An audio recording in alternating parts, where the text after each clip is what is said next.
Okay, good afternoon, everybody. Thanks very much for coming. My name is Steve Benton, and I am Vice President of Threat Research at Anomaly.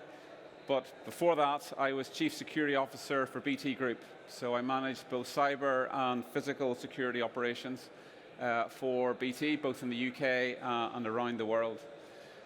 BT is a global communications provider. It's part of the national communications in the UK, so it's critical national infrastructure. It's got fixed networks, mobile networks, broadband, TV, entertainment. So it's a big responsibility. And very soon after taking my role as a CISO, I realized I was in a combat zone. So I set the objectives for my team to ensure we focused on the enemy.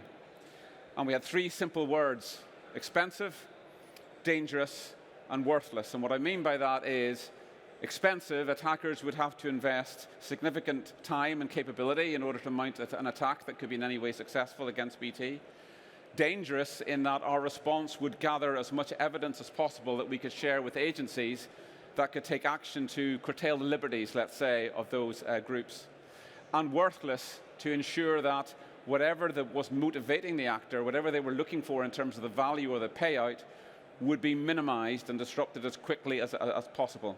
So really trying to destroy their business model. And combat hasn't changed in millennia. Sun Tzu puts it very simply here, because the threat to organizations is very present. And if you think about organizations, if they don't understand themselves and they don't understand their enemy, then how can they move confidently forward in launching new capabilities, in operating their business? They need to both understand what is critical and crucial to how their business operates, and what's at risk, and what the actors are looking for, and therefore how could they be disrupted and attacked by the actors. This is a sensible way to operate. Sun Tzu had it right 500 BC. So as I sort of reflect on my time transforming BT security, I was really judged on one word, and that word was grip. And what I mean by grip is something that you have both knowledge, understanding, and can exercise control over is the definition of grip. So, for example, do you have grip on your personal finances? I hope you all do. And it's the same situation here. I was expected to have grip on security for the organization. But as I thought about that grip, it actually broke down into three key areas. And the first area was, just going back to the previous slide, about knowing our enemy, is the threat landscape. I mean, what visibility do I have on the what and the why of threats? Who's likely to be targeting us? Why? What motivates them? So therefore, what's at risk in my organization? And what are the key trends? Who's active now? Who do I need to be paying attention to? Next is my own security posture. So just completing the circuit there with Sun Tzu. How protected and prepared are we? I needed to report to the business on how that was and what our state was. Am I reducing the opportunity for attackers to be able to find a way to gain entry, to gain persistence, in order to do what they want to do against my organization? Am I reducing that attack surface? Have I optimized my security operations against the threats that I'm likely going to face? And finally, do I have immediate, actionable visibility in order to be able to monitor my enterprise versus those threats? The last element, then, is the actualized threats, because bad stuff is going to happen. I had to tell the business there is no 100% security. There will always be trouble for the organization. And of course, the grip there is, can I detect and respond at the pace of any incident? If I can exercise that decision-making cycle, I can minimize the harm and disruption to the business. And can I report on what I'm seeing so the business can respond appropriately? And having grip on those three areas then allowed me to maintain a security narrative with the business. So now I'm relevant. I'm relevant to the business because I'm showing how we are understanding what would threaten our ability to grow and be successful as a business. So it's three elements here. And we all know, you could look at this like helicoptering up and looking at a three-legged stool.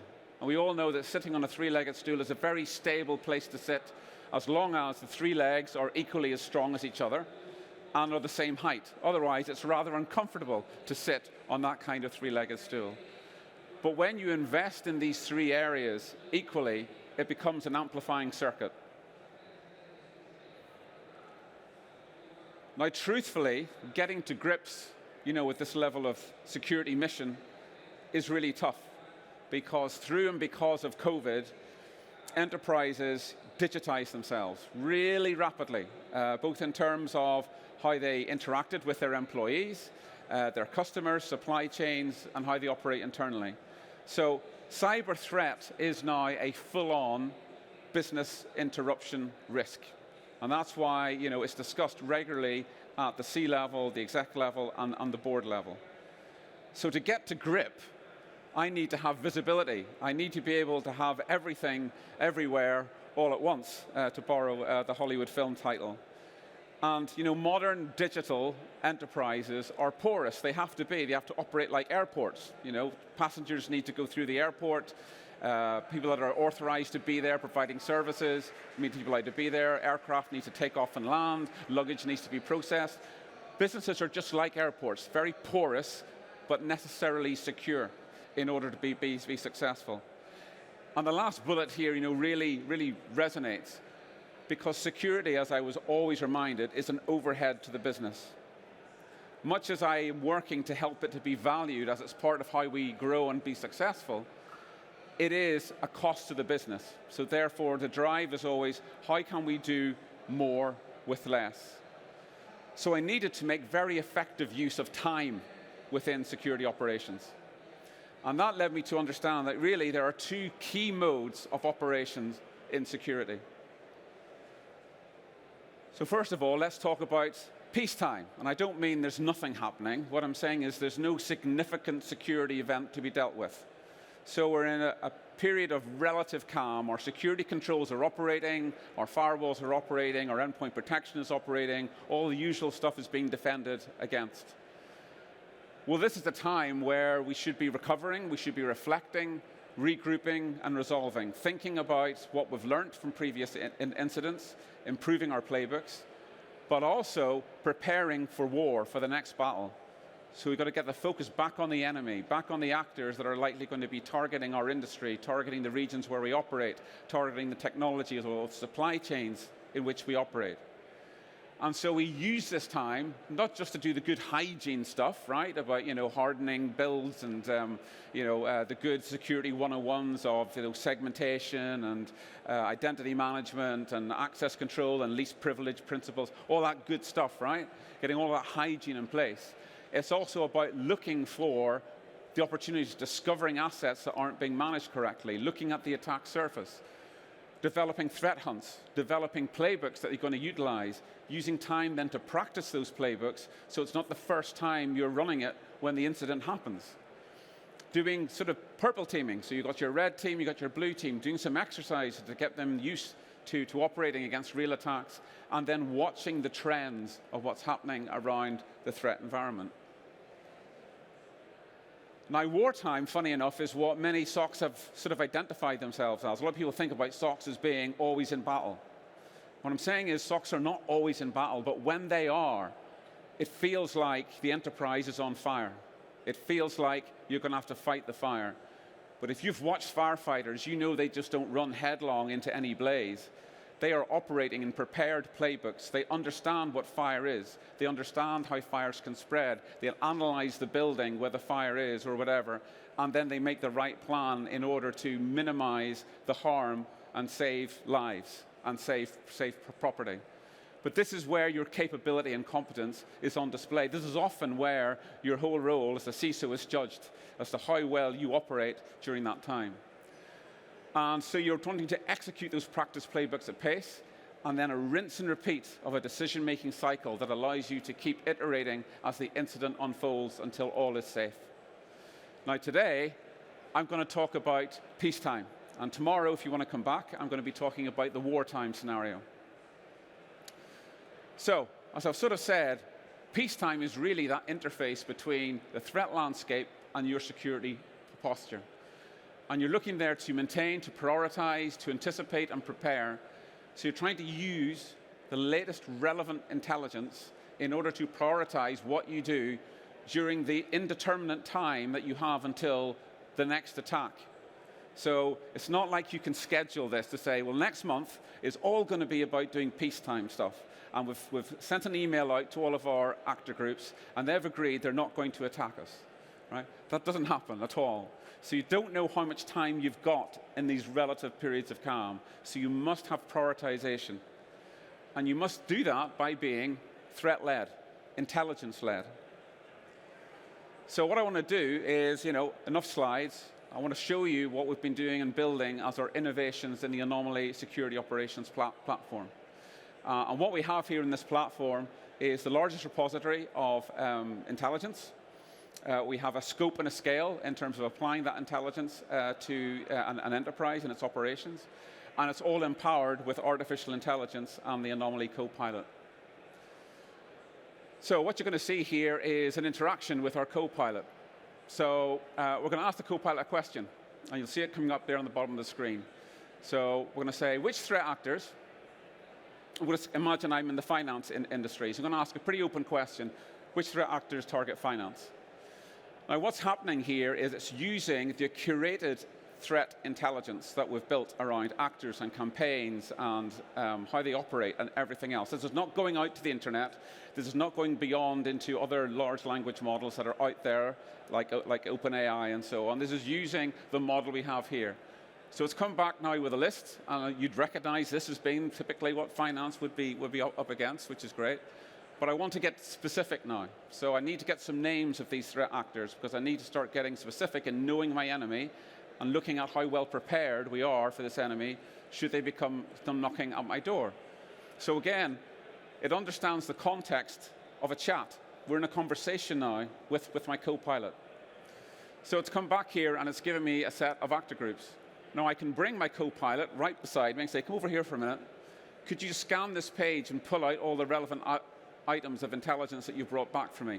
So I've got my list of actors here. So I'll grab all those actors and I'm going to pull them into an investigation, because we're going to investigate these guys in more detail. The great thing about this now is everything I'm doing to work through this is all now being recorded. It's all now part of the record of what we're doing as a team. So here we come into the investigations workbench. It's pulling in those threat actor entities. You see them coming up on screen. Immediately, it's going off and doing the smart stuff, because the next question you've got is, what are their TTPs? Right? Anyone's a fan of the MITRE framework, you want to look actors in terms of the TTPs they utilize. So now I've got the attack patterns, and I've got the actors, all in my investigation. Well, that's great, but I probably want to see that in the MITRE framework. So I can expand now into the threat models and bring up the MITRE attack framework. And this is now giving me a heat map showing the frequency of the different types of attack. And I can then overlay my security coverage to see where I have strengths or weaknesses in terms of my controls. Now, there's prioritization. I can start thinking about where do I want to make improvements as I think about what these actors are likely to do. And I can export this information so I can send it out to other teams. I can also start interfacing with ticketing systems that maybe IT operations utilize, network operations utilize as well. I can also task within the work groups within this platform. So again, I can have people coming in and helping to go through this investigation. So we've understood the actors that are involved, and I maybe want to go and look in a bit more detail. So we have an actor that we're maybe interested in here, UNC 2452. So I'm going to dive in here, and I want to go and view the detail on this actor. So now it's bringing back the actor profile. And again, when this comes up on screen, you'll see there's a lot of information. And what I really want is I want my Copilot to come alongside and help me process this information. So bring in the Copilot. And again, this Copilot lives in the browser. So this could be stuff you're looking at on any web page, anything you can view through a browser, any of your web-based tool sets, you could be using the Copilot. It's now giving a summarization. Key takeaways that I might want to look at. So I could be writing a quick report that I send up to the seniors so they understand a little bit more about this actor group. But what questions should I ask next? So again, my co-pilot is giving me some suggestions. Now, I'm thinking very much about their motivations right now, and that's why I want to talk to the business about. So I'm going to ask the co-pilot that question. It comes back with the answer for me. I can then cut and paste that and communicate that or add it to the investigation. I've also got a bunch of malware file hashes associated with this actor, which I can export out in the usual formats. But what I can also do with this is I can scan this page, grab these malware identities, and import those as what we call observables into the platform. So if this is fresh intelligence, I want these hashes, because where would I send my hashes? What part of my environment should I send hashes down to? Probably my endpoint protection, right? So I can go into the platform now, and it's looked at it, and it's realized that only one of those hashes hasn't been dealt with. So now I can grab that hash, and I can add a tag to it, as you'll see on screen, that will send it down to my CrowdStrike endpoint protection. I can set rules in the platform to automatically process the fresh intelligence as it comes through, because we confidence score the intelligence. So based upon confidence levels, I can automate what you're just seeing on screen here as a manual process, so that my security tooling is always up to date with the relevant threat landscape. And you can see all the information that we've gathered together, all related to this threat actor group. OK, so we're going to flip back on the screen, and we're going to go back now into attack surface management. So we talked about security posture. So we also have attack surface management and assessment. So it's looking at my external assets and looking at what opportunities, the sort of things that actors look for, do I have on those assets. And it's like a school scorecard, right? And here are all the assets. And you can see I can get a quick sort of hover over to see what's happening. And of course, during this time is when you should be prioritizing your patch and vulnerability management, especially as you're thinking forward to the next battle with the threat actors and the sorts of CVEs that they exploit. So again, you can pull back this information on screen. I can then say to my co-pilot, "Oi, help me with this." It can then grab these CVEs off this page, because it's all within our intelligence repository. And then what I can do is create then an investigation around that. So I've got a vulnerable asset here, which has a lot of aspects I don't like on it. And I'm looking at these vulnerabilities, and I can look at it as a technical exercise of let's just close the vulnerabilities. But there's quite a list there, and I don't think anyone can raise their hand and say you're ahead of the game with patching and vulnerability management. Nobody is, right? You're always a little bit behind the curve on it. So I need to understand what's the threat from these open CVEs that we have in the environment. So again, we pull it into the investigation workbench. Here are all my CVEs. And I probably want to understand, what's related to those. Now, the latest information around those vulnerabilities are probably contained in what we call threat bulletins. So this is the latest information, but you can see all the different associations I can search here. But what I'm going to do right now is I'm going to bring in the threat bulletins, because that's kind of the latest updates around all of these CVEs. Great. Now I've got the threat bulletins. I still want to think about my enemy, though. So I probably want to look at these threat bulletins, and I'll say, right, who are these threat bulletins talking about? So I can search the associations again, and I'll go for the actors. So it's now grabbing to find out of all those threat bulletins, which actors are involved. And of course, when it grabs the actors, it grabs the TTPs. So I have my MITRE ATT&CK framework ready for me to operate.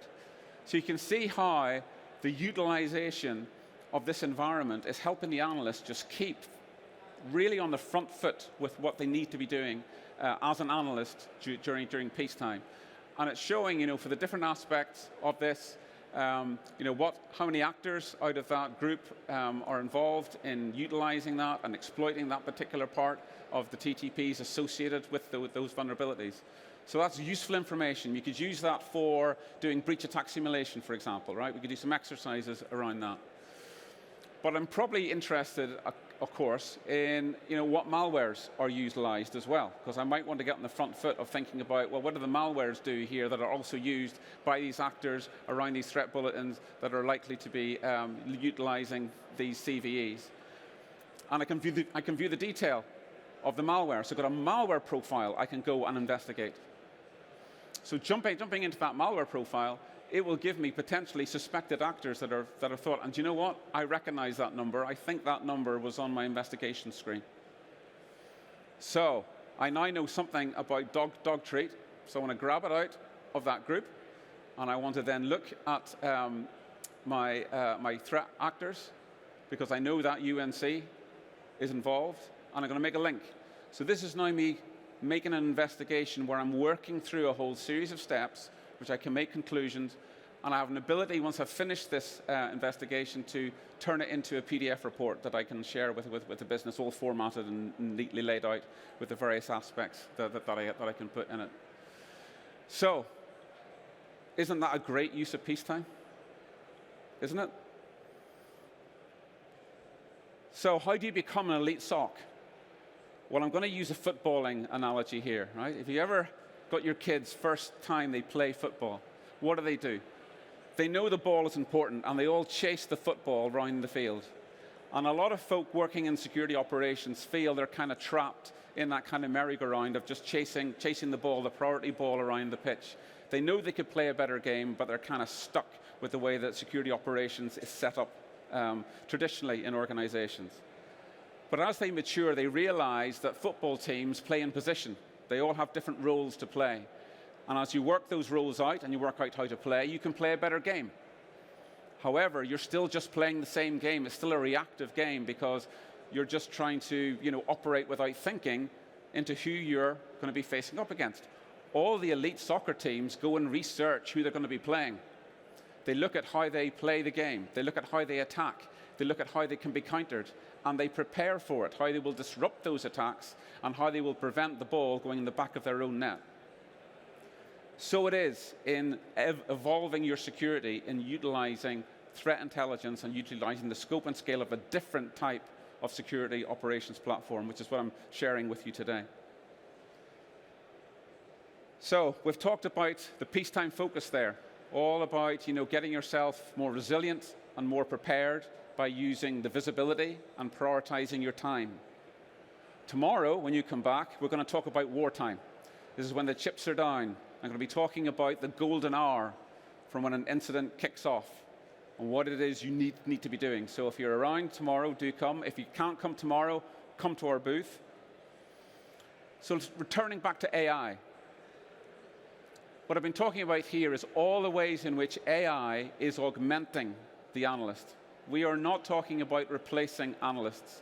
They already have way too much work to do, and what we owe our analysts is to give them a better chance of success, take a lot of the grunt work away from them so they can use their intellect to make better decisions for the business, so they can really get on top of their security mission. So the summarization we showed around the threat landscape, the ability to look at the security posture and to set up threat hunting, to even bring expertise around a hacker's mind skill set into, well, if I'm seeing these things, what else would a hacker likely do? And then when you get the actualized threats, you come back tomorrow, you'll see how we rapidly correlate everything to do with the threat. So what I say here on the right-hand side, I absolutely stand over. And I see AI as the Iron Man suit for Tony Stark, right? If you love Iron Man, that's the way we see AI. We've built our solution around the CISO and the analysts in CTI and the SOC teams, and many security teams are now fusion teams, right, where you have a hybrid role between threat intelligence and security operations. So honestly, I think now is the time to set a new course for security operations. I think this is the future. This is a game changer. While I was at BT, I bought Anomaly as my platform because I could see where they were going. And as I wanted to do something different, I decided to get on board with Anomaly because I really want to drive this new way of thinking out into the industry. I think it's going to be fantastic. I'm very happy to take questions. We're on booth E27, and you can connect with me on LinkedIn. I'd love to continue the conversation. Thank you.